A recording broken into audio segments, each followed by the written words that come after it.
2007, about 676,000 of the city's 3.8 million registered voters were Latino.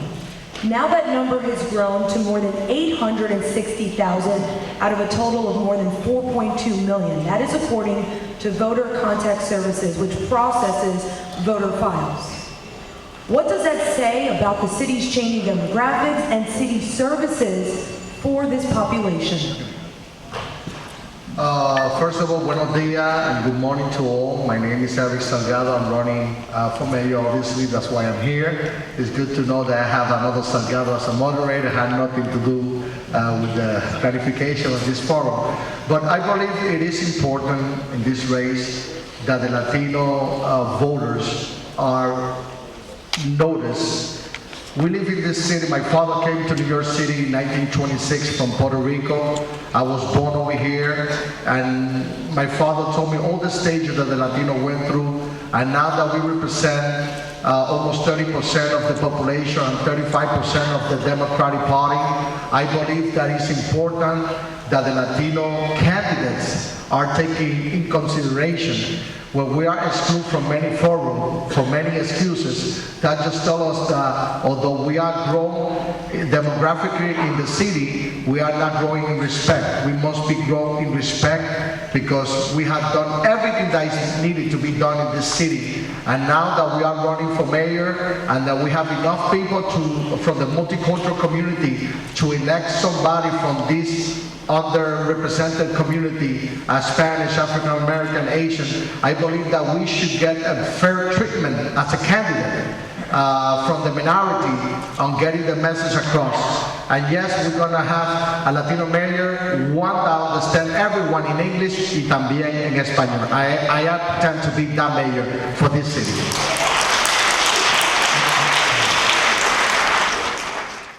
Chinese TV station here in New York.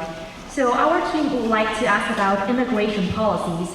I know a few of you have proposed to issue driver's license to all illegal immigrants or to create a citywide ID card for the undocumented. But some might argue that those policies would cause more illegal immigrants to come to New York City.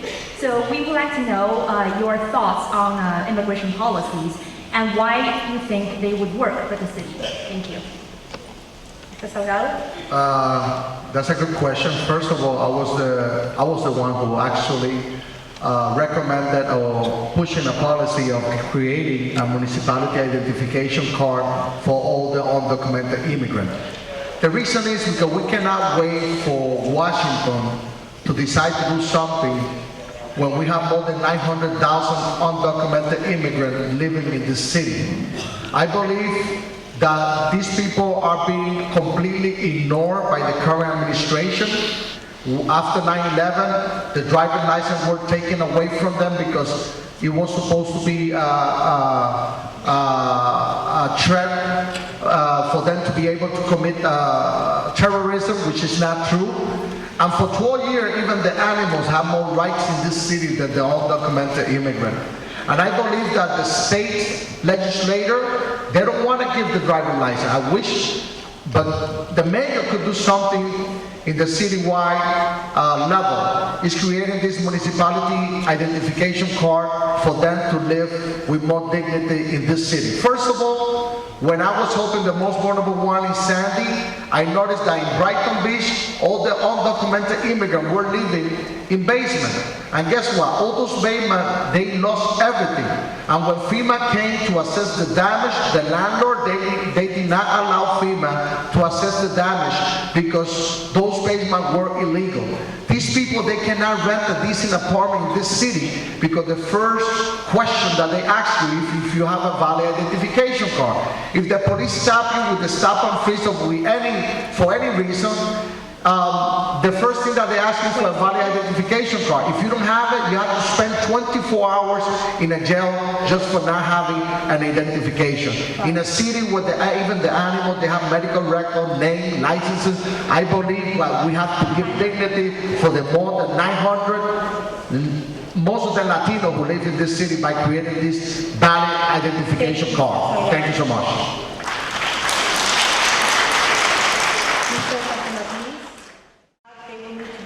in 1 minute. This question comes particularly from AARP. How will you ensure that people can afford to live with independence and financial security now in New York City, specifically the 50-plus group? Mr. Salgado. First of all, my father, he just passed away 3 months ago, while I was doing campaign. He was 92 years old. My mother is 65 years old. She lives in the Bronx. My mother-in-law, she's 65 years old. She lives in Brooklyn, public housing.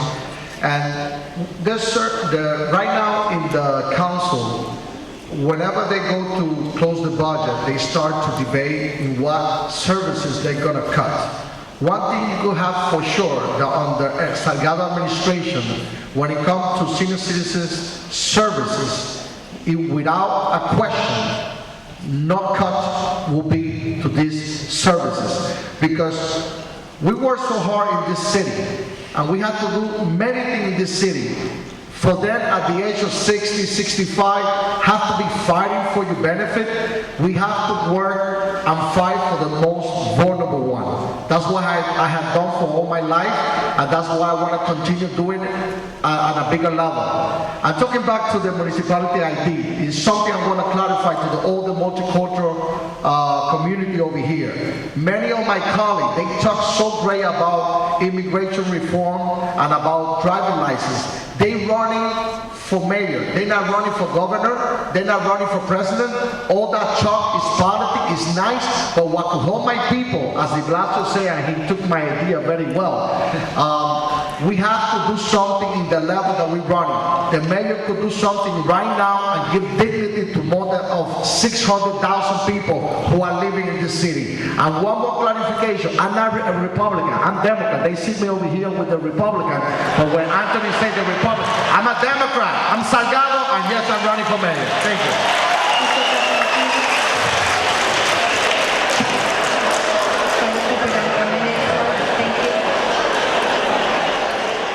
Thank you. The next question goes to my colleague, Enrique Canceló, and it has to do with business, small business, and ticketing of small business. Enrique? Thank you, Maria. Guys, good morning. Since some of you come from the business world, there have been charges and grievances and indications that the Department of Consumer Affairs inspectors are policing small businesses with a secret quota system and issuing a harsh and high fines that threaten some establishments with stiction. Nearly 50% of those businesses are owned by immigrants. Many are ticketed because they do not understand the inspectors. How will you ensure these businesses won't be targeted? My turn, right? First of all, I have been in business for over 24 years. I started in the auto part when I was 19, and I went in business on my own when I was 24 with my spouse Sonia. We were able to open a bookstore, and then we were able to do it, to have a chain of store in the city. And right now it is unacceptable. The first thing I have to do when I become mayor is to eliminate all quota from the ticketing system. If you get a ticket, it's because you violate the law and not because you have to please someone's quota. The second thing that we have to do is have a simple language through the internet.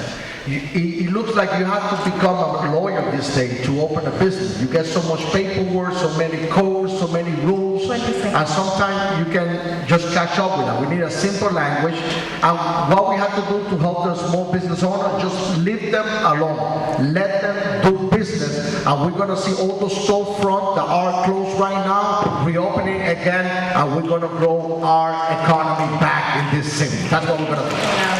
Clap to me too, you know? Thank you. Mr. Casamati, with healthcare, it has to do actually with the closings of hospitals that we talked about in New York City. What do you think is happening? Is it mismanagement, financial mismanagement? What do you think is the reason, and what can you do to help this? First of all, it's about priority. We have to make sure that our neighborhood, they have the services that they need. I believe that the current administration, some of these politicians, they talk about the current administration, but we cannot forget the fact that some of them belong to this current administration. We have to make sure that we give the right priority when it comes to services, because it's always a coincidence that it's in the most vulnerable neighborhood where we have the losses. Yes, we have to work together with the different administration of this hospital and ensure that our community are not the ones who are paying the consequences, because it's always in the Bronx and in the most poor part of the city where it ends up. I started in Red Hook when I started as a community leader 24 years ago, and I know a lot of poor people in Red Hook depend on the Long Island College Hospital, and we have to ensure and make sure that all these services are rendered for the people that need it the most. Thank you. Sir, Mr. McDonald. I believe in that context, I have children, I have grandchildren. Fellows, is there anything at all effective and redeeming about the stop, question, and frisk policy? Mr. Salgado, you can begin. First of all, I don't call it stop, ask, and freeze. It's stop and freeze. I am very concerned, being the only Latino in the Democratic Party running in this race, about this issue. First of all, I was stopped, thanks God, was not freeze, and I always say, and I have to continue saying, on 125th and 2nd Avenue. They stopped us for no reason. All of a sudden, they asked me for the registration. I opened the window, I say, I'm running for mayor, and then the guy go to the car, my assistant go to his car, say, well, what's going on? Shut up, go back to your car. It is a matter of concern, because stop and freeze is an expensive way to enforce the law.